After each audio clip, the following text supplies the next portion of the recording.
Bom dia, pessoal. Está iniciando mais uma aulinha sobre fatores climáticos. Dessa vez a gente vai fazer umas questões de prova, tá bom? Professor Guilherme, conteúdo disponível aí para vocês em aulas anteriores, a minha disciplina Geografia. Observa aí, esse auto é sensacional, sempre questões bem interessantes. O nome dele é Rezende Guilherme, 2019. Repare que é uma questão atual, tá certo? Observe a ilustração ao lado. Nessa ilustração, os pontos Y, K, X e W estão situados em altitudes diferentes. Levando-se isso em consideração, assinale a letra que está localizada na região de maior pressão atmosférica. Questão fácil. Observa. A letra que está mais alta é X, a 3.000 metros de altitude, e a que está mais próxima do nível do mar é Y. Com certeza é uma das duas letras. Como é que eu faço para saber? Repare que quanto mais alto, menor a pressão, já que eu vou ter menos gravidade, menos concentração de gases, inclusive aqueles que aquecem o planeta. Então, quanto mais alto, menor a pressão, tá certo? Menor a temperatura, menor a disponibilidade de oxigênio. Então, é por isso que quando um time brasileiro vai jogar em La Paz, na Bolívia, eles começam a sentir vários problemas de saúde. Gente, eu já vi a seleção da Argentina perder de 7-2 para a Bolívia. A Bolívia é o pior time da América do Sul, só por causa da altitude. As pessoas numa altitude de 3.000 metros, 4.000 metros, elas não têm mais oxigênio para respirar. Então, se você nasceu numa área de uma altitude baixa e vai para uma área bem alta, é muito complicado essa adaptação, tá certo? Então, é por isso que quando um time brasileiro vai jogar contra um time de altitude, existe toda uma preparação física, tá certo? É muito complicado porque ninguém sabe se vai antes, chega bem antes para se adaptar, ou se chega na hora, tá certo? Eu sei que o caso é que é muito ruim. Então, por exemplo, eu em altitude, o meu ouvido, ele começa a estourar. Oxigênio falta, tá certo? Então você procura o ar e não consegue achar. O nome disso é ar rarefeito. Isso acontece porque a pressão é menor. E se a pressão é menor, existe menos concentração de gases na superfície de grande altitude, tá certo? E a temperatura das grandes altitudes são pequenas. Observa que o ponto mais alto do planeta, o Monte Everest, ele está a 9.000 metros de altura, e um dos motivos, o principal motivo dele ter uma baixa temperatura é justamente a sua altitude, justamente isso, tá certo? Há quem diga que a cada 1.000 metros é 4,5 graus Celsius a menos. Então, por exemplo, se Teresina tivesse 1.000 metros a mais de altitude, aqui seria 4,5 graus mais frio, tá certo? Isso é uma relação que vai variar muito, são fatores que justificam isso. Em contramão ao que falamos sobre altitude elevada, vamos falar do nível do mar, que é nossa situação.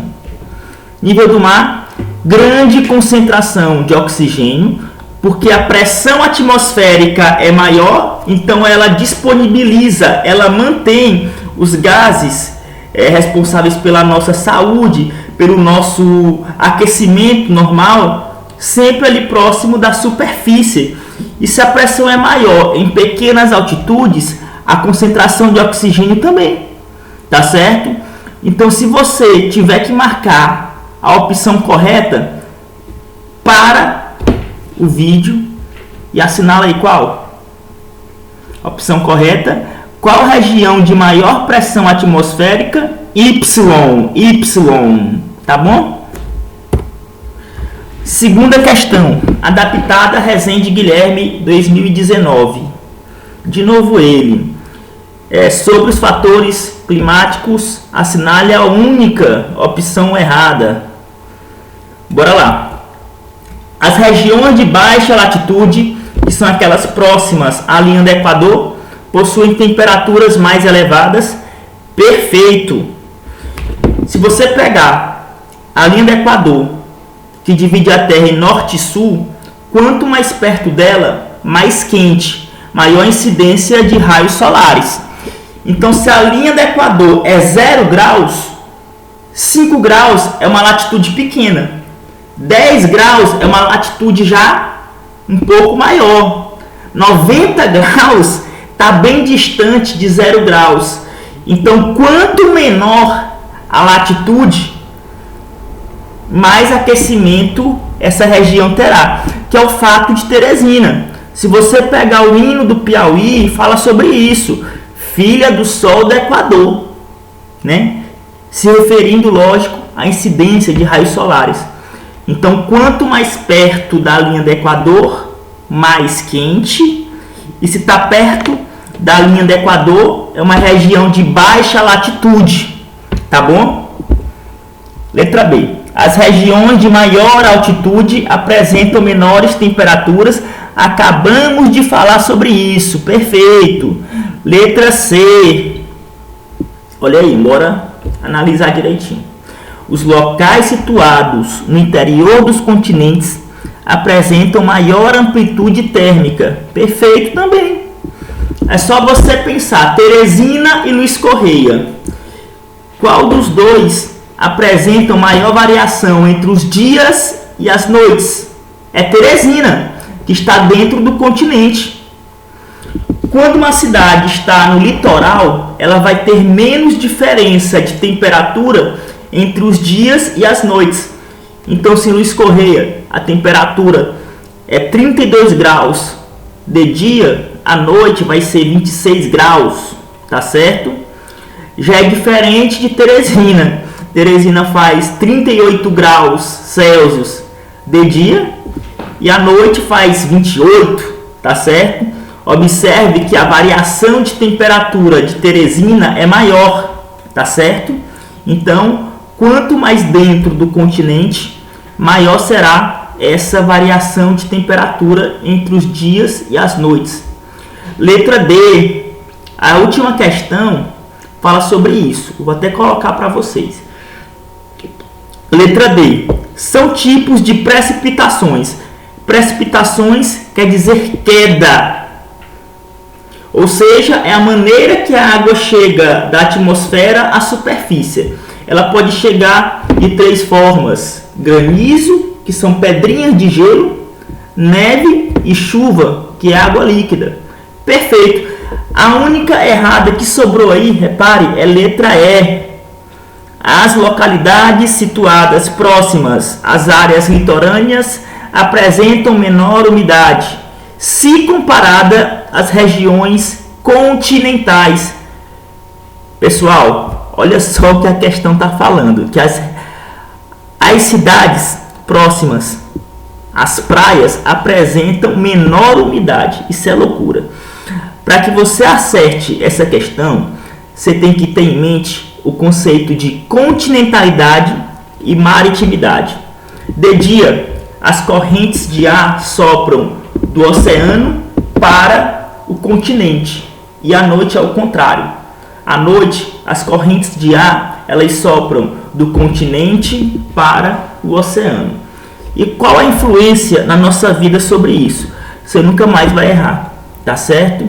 Repara o seguinte: quando você está em Luiz Correia, Fortaleza, Salvador, a temperatura está muito alta, absurda, mas não está ruim. É um ar fresco, tem um frescor aí, tá certo? Por quê? Porque de dia as correntes de ar vêm do oceano. E quando elas vêm do oceano, elas trazem partículas de água, ou seja, umidade, tá certo? E quando traz essa umidade, a sensação térmica ela é muito agradável. Então, embora em Fortaleza, Salvador, Luiz Correia, a temperatura seja bem alta, as partículas de água, que é a umidade, que sai do oceano para o continente, provoca maior umidade e uma melhor sensação térmica. É diferente de Teresina. Eu sempre digo, Teresina é uma casa sem janela. Por isso que tem um ar tão seco. Na época do BR-Obró, você liga o ventilador, o ar vem quente, porque não tem umidade, não tem partículas de água. É por isso que a gente compra umidificador, a gente coloca toalha molhada para ver se melhora a sensação, mas mesmo assim em Teresina não dá jeito, tá certo? Então, para que você acerte uma questão dessa, tem que entender o conceito de continentalidade e maritimidade. Eu vou para a última questão para que você fortaleça esse conceito. Aqui, ó. Sexta questão, sexta. Guilherme Rezende, 2020, de novo, esse cara tá demais. Sinceramente, quero conhecê-lo. A cidade com maior amplitude térmica observa as cidades: São Luís, Teresina, Salvador. Qual dessas três cidades possui maior variação de temperatura entre os dias e as noites? É só você procurar a que está mais dentro do continente, a que tem menos contato com o oceano. E lógico, você vai colocar Teresina, tá bom? Então é isso, pessoal. Em breve mais questões. E é isso. Aguardo vocês. Tchau.